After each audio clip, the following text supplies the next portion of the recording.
que no tenía la fuerza de voluntad que tenían la mayoría de los colombianos de salir a trabajar honestamente todos los días.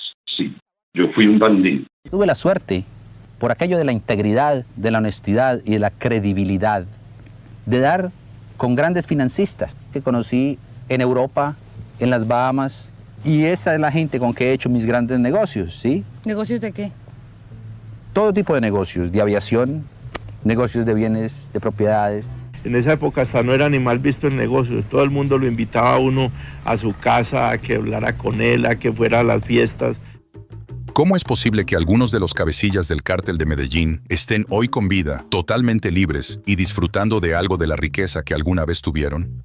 ¿Acaso estos hombres que salieron en carteles de Se Busca, con recompensas de miles de millones, pudieron salirse con la suya?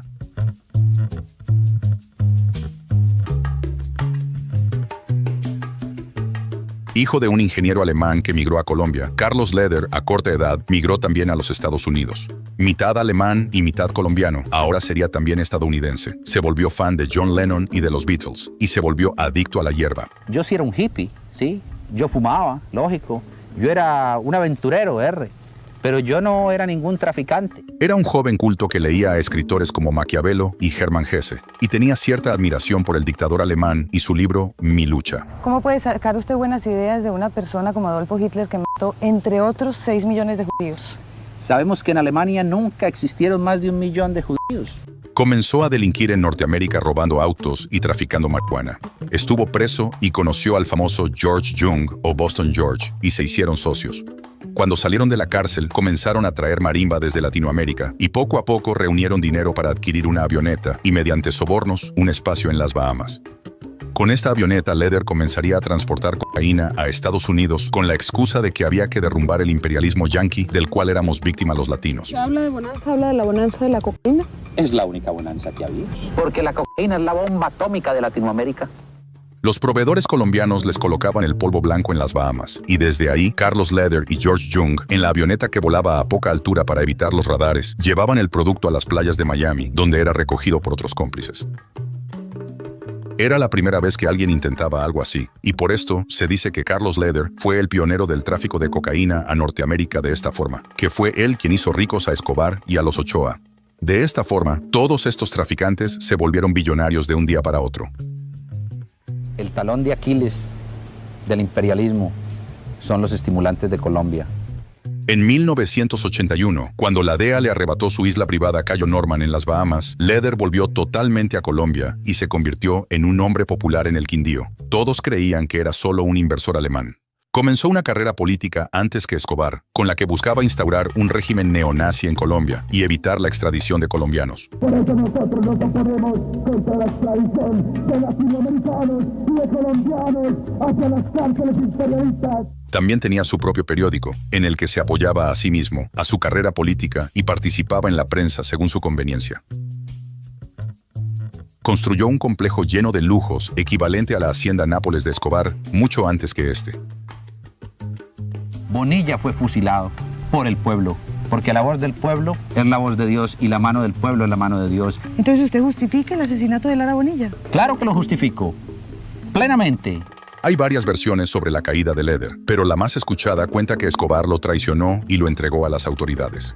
Se decía que Leder era desenfrenado y que por los estupefacientes y el alcohol perdía el foco a cada rato. En un momento de drogas, durante una supuesta fiesta del cártel, tuvo un percance con uno de los hombres de Pablo y terminó asesinándolo a sangre fría. Esto preocupó a Escobar, pues, si había sucedido con un sicario, podría suceder también con otro jefe, ya que la razón se esfuma bajo los efectos de las drogas. Escobar acordó con sus otros socios entonces entregar a Leder a la justicia para darle un positivo al gobierno y alivianar la persecución. Es bastante extenso, pero la realidad fue que el que estaba fuera de control era Pablo mismo, no Carlos Leder. Cuando Leder fue capturado en una de sus fincas, se encontraba drogado y recién levantado de una fiesta del día anterior y salió sonriente diciendo: «Soy Leder, no disparen», creyendo que se libraría rápidamente de la justicia colombiana, como era de costumbre. Pero más rápido que nunca, el gobierno realizaría los trámites para extraditar de una vez por todas a este cabecilla del cártel de Medellín. Un par de horas después de su captura, se informó que todo estaba en regla y que ya venía un avión de la DEA en camino. Los Estados Unidos debían cumplir los derechos humanos elementales de Carlos Leder y se les prohibió aplicarle pena de muerte. Fue sentenciado a cadena perpetua más 135 años por la Corte estadounidense.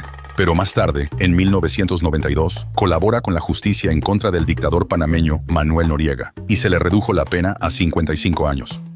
A partir de ahí, con ayuda de su hija y entre algunos malos entendidos con la corte norteamericana, Leder comenzó a luchar y solicitar más rebajas de pena. Era un prisionero lector y bien portado. Esto le ayudó para que en 2020, cumpliendo 33 años de condena en los Estados Unidos, saliera en libertad. Pudo elegir entre Colombia y Alemania como país de repatriación. Estar enfermo, al parecer con un cáncer, y la situación del COVID-19 también le ayudaron a quedar libre. Pasados 8 días de finalizada su condena, Carlos Leder continuaba detenido en un centro de inmigración, pero el COVID-19 hizo que Alemania exigiera su inmediata liberación para evitar ser contagiado. Actualmente tiene 75 años, sacó un libro y ha dado pocas entrevistas desde que está en libertad.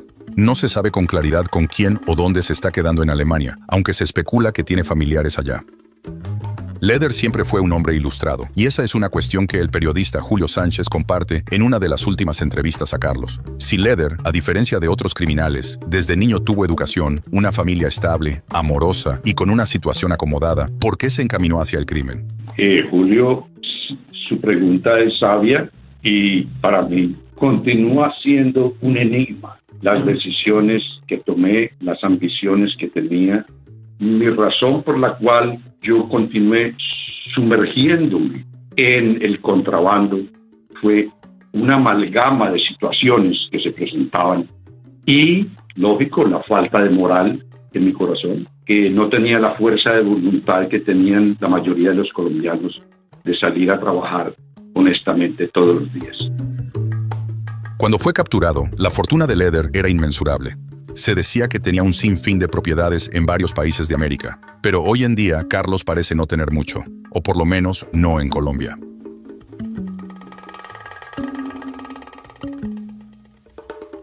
¿Con ustedes fue generoso? Pues generoso, en amor, en amor. Yo pienso que es que nosotros como no tenemos nada de mi papá, entonces es la generosidad, ¿sí me entiendes? Económicamente generoso nosotros no tenemos nada. Nada.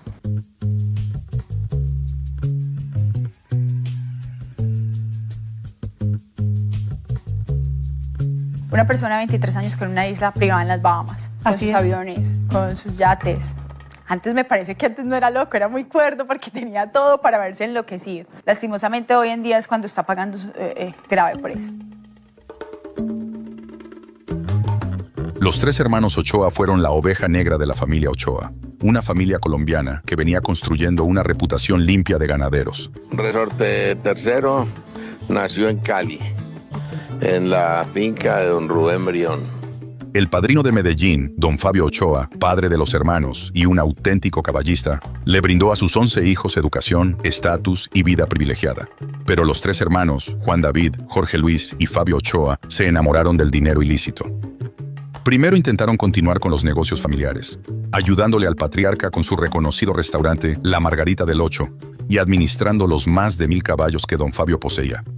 Pero Jorge Luis se aventuró a los Estados Unidos en busca de oportunidades y en Miami conoció el susodicho negocio. Su ambición le hizo incursionar en este e invitó a sus dos hermanos de sangre y alma a participar. En esa época en que nosotros estuvimos en negocio, el que se quisiera meter, en esa época hasta no era ni mal visto el negocio. Todo el mundo lo invitaba a uno a su casa, a que hablara con él, a que fuera a las fiestas. No era tan mal visto el negocio, entonces nos equivocamos. Juan David Ochoa era el mayor. Le seguía Jorge Luis, el más influyente, y el menor, Fabio. Los tres comenzaron a hacer parte del cártel de Medellín y sus carreras de narcotraficantes se camuflaron con la imagen de ganaderos que ya tenían y que seguían sosteniendo. La familia negaba rotundamente que tuviesen algo que ver con el asunto. Don Ochoa, cuando se refería a sus hijos mafiosos, lo hacía como hablando de terceros y con cierto tono despectivo. Es posible que haya mafiosos que se hayan vuelto caballistas, pero de ahí a que los caballistas nos hayamos vuelto mafiosos, hay mucho trecho, afirma con seguridad. Luego de que el M-19 secuestrara a su hermana Marta Ochoa, los hermanos convocaron la creación del grupo paramilitar MAS, que cambió el rumbo de la guerra en Colombia. Los hermanos Ochoa nunca fueron reconocidos como violentos, a diferencia de otros narcotraficantes. Eran más de sentarse, pensar y resolver pacíficamente. Según los norteamericanos, los Ochoa controlaban el 30% de la cocaína exportada por el cártel de Medellín, y se dice que al inicio ellos eran los patrones de Escobar. Nosotros creíamos que ya habíamos pagado francamente, honestamente, y no, los americanos no dejan que este negocio se acabe, ellos quieren que este negocio siga.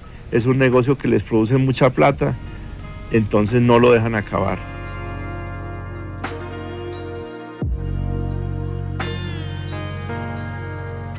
Luego de años de clandestinidad, persecuciones y de no ver a sus familias, los Ochoa comenzaron a considerar su entrega. Fue su padre, don Fabio, quien los llamó a los tres y les dijo que ese era el momento de entregarse y responder por sus errores. Ellos no dudaron en obedecer y, a diferencia de Escobar, confiaron en las promesas del gobierno de no ser extraditados. Los tres se entregaron cada uno en fechas y locaciones distintas. Primero se entregó Fabio, luego Jorge Luis y por último Juan David. Jorge Luis fue condenado a 8 años y 4 meses de cárcel. Tuvo que pagar una multa de 100 salarios mínimos y entregar a la nación la Hacienda La Clara, con valor de 2.000 millones de pesos. Su sentencia fue reducida en 34 meses por trabajo y estudio, por entregar otras propiedades y por los beneficios concedidos a raíz de la visita del Papa a Colombia. Es decir, el segundo hombre en importancia dentro del cártel de Medellín y considerado el segundo gran varón mundial de la cocaína por las autoridades de Colombia, Estados Unidos y Europa, terminó pagando menos de 6 años de cárcel y desde 1996 se encuentra libre y vivo.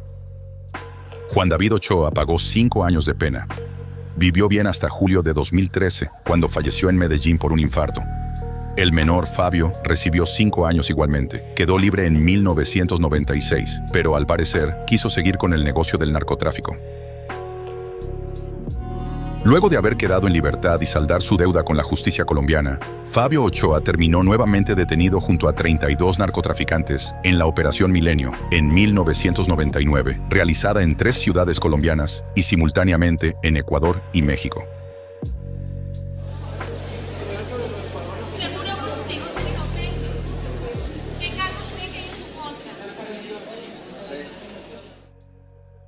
Se le relacionó con cárteles mexicanos y colombianos.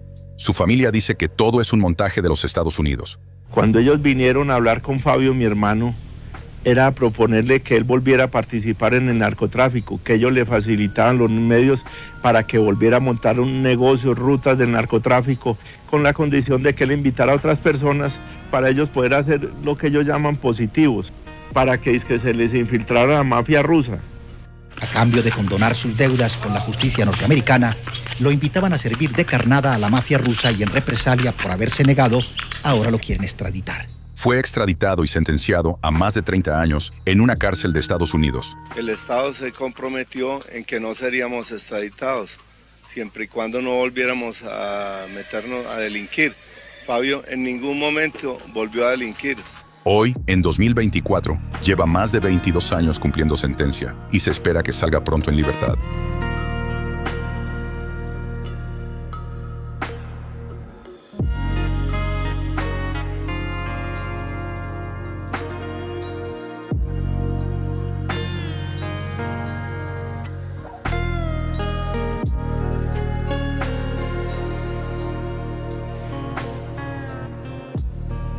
Roberto Escobar Gaviria, el Osito, hermano mayor de Pablo Escobar y quien tuvo una vida marcada por su carrera como ciclista antes de involucrarse en el narcotráfico. Fue uno de los ciclistas antioqueños más prometedores de su generación. Alcanzó a disputar carreras con Cochise Rodríguez y el Ñato Suárez, y alrededor de 1965 acabó en el top 10 de la Vuelta a Colombia, de la Vuelta al Táchira y del clásico RCN, y en un solo año acumuló más de 30 triunfos en competencias menores. También fue entrenador de equipos antioqueños y llegó a dirigirlos en competencias en Ecuador y Venezuela. Su apodo, El Osito, proviene de una anécdota durante una carrera donde llegó totalmente cubierto de barro, lo que llevó a un periodista a compararlo con un oso. Roberto de Jesús fundó en Manizales un taller que rápidamente cobró fama, Bicicletas Osito, con doble T para que sus marcos se asemejaran a los que fabricaban las marcas italianas. Al principio Roberto vivía de su fábrica de bicicletas, pero las montañas de dólares que su hermano producía fueron socavando su moral. Se cree que el capo encontró en las bicicletas de su hermano mayor la oportunidad de justificar los montos de dinero que le llegaban de sus actividades ilícitas. Junto a Roberto, pensaron en armar y patrocinar un equipo capaz de competir en Europa. Nació entonces el equipo Osito, tanto en el deporte del ciclismo como en el automovilismo. A medida que su hermano Pablo ascendía en el mundo del narcotráfico, Roberto se convirtió en una figura clave dentro del cártel de Medellín. Comenzó haciendo favores a Pablo, manejando la logística y supervisando a los sicarios. Más tarde, la guerra obligó a los hermanos y al primo Gustavo Gaviria a abandonar los deportes y la vida pública. Aquel fue el fin de una poco recordada relación entre el ciclismo y las mafias en Colombia, que conforma un puñado de anécdotas sobre mafia y deportes colombianos. Roberto aparecía en el organigrama del cártel de Medellín como jefe de finanzas de la organización, según las autoridades colombianas. Se dice que una vez Gustavo Gaviria, el León, fue dado de baja, el Osito ocupó su cargo. Yo lo único que hacía era hacer caletas para guardar documentación, para guardar dinero, eso sí lo hice yo. Esas caletas de escritorios, de mesas, de paredes, de cuartos enteros. El 21 de junio de 1991, 2 días después de que Pablo Escobar junto a algunos de sus hombres se recluyeran en la catedral, Roberto también se entregó. Acompañó a su hermano en la prisión, se fugó y se mantuvo clandestino con él. Su segundo sometimiento a la justicia sucedió en octubre de 1992. Se sometió junto a 2 lugartenientes, Popeye y Otoniel González Franco, Otto. El atentado que recibió Roberto el 18 de diciembre de 1993 se trató de una carta bomba que recibió como un sobre de Manila, enviado a través del correo urbano a su nombre y cuyo remitente figuraba como la Procuraduría de la Nación. Y lo que este organismo remite no es revisado en las cárceles. El sobre detonó cuando fue abierto por él, ocasionándole la pérdida parcial de su vista y audición. Se cree que fue un atentado de los Pepes. Roberto terminó pagando poco más de 10 años de cárcel, y desde que está libre, se ha visto envuelto en algunas situaciones peculiares. Primero, Juan Pablo lo acusa de no llevarse bien con la esposa de Pablo y sus hijos. Lo acusa de hacer parte con Hermilda Gaviria de la supuesta traición a ellos, la cual fue expuesta en un video anterior. Me arrepiento en ciertas cosas. Me arrepiento no en haberlo acompañado, sino en haber sido víctima del gobierno colombiano que me hizo llegar a ciertas situaciones para poder proteger mi vida. Parecería que Roberto Escobar no quedó con mucha de la fortuna del cártel, pues en los últimos años ha querido sacar provecho de la fama y el interés que sigue generando el nombre de su hermano a toda costa y de maneras cuestionables. La casa en la cual vive, cerca de El Poblado, fue convertida en un museo donde hace tours compartiendo historias de Pablo y de toda la familia. Aunque dicha propiedad ha tenido problemas con las autoridades últimamente y hoy se encuentra clausurada. Creó, junto a un empresario sueco, la marca Escobar Inc., con la que han realizado algunas cosas. En 2019 crearon el producto Escobar Fold, un teléfono inteligente que vendieron como un producto innovador, el cual terminó siendo una estafa. Simplemente consistían en celulares de otras empresas que fueron disfrazados con pegatinas y placas doradas con el logo de Escobar Inc. Tenía precios muy asequibles y más bajos que los teléfonos originales. Pero los productos, que eran vendidos por internet, nunca llegaban a los compradores. También demandaron a una de las empresas de Elon Musk, demandaron a Apple, a Samsung, con el fin de sacar algo de dinero fraudulentamente. Todo esto de Escobar Inc. claramente ha sido idea de este supuesto empresario sueco, que ha visto la oportunidad de vender bajo el nombre del capo más famoso de la historia. Y Roberto Escobar, sin preocuparse por escándalos o consecuencias, aceptó. Nosotros también fuimos víctimas. Y a todas las víctimas, del lado de allá y del lado de acá, a todos les hemos pedido disculpas, les hemos pedido perdón y les hemos dicho lo más importante: olvidar es muy difícil, pero perdonemos para que en Colombia podamos vivir en paz. El Osito también se ha visto envuelto en una discordia con su hijo Nicolás Escobar, quien no quiere saber nada de su padre y le acusa públicamente de atroces delitos en el pasado. Tengo las pruebas contundentes que dan claridad a lo que vengo diciendo hace mucho tiempo, que el único responsable del atentado del avión de Avianca, vivo en este momento, se llama Roberto de Jesús Escobar Gaviria. Como estos hay muchos otros hombres partícipes de la guerra de cárteles del narcotráfico de los 80s, 90s y 2000 que son poseedores de interesantes historias que veremos más adelante aquí.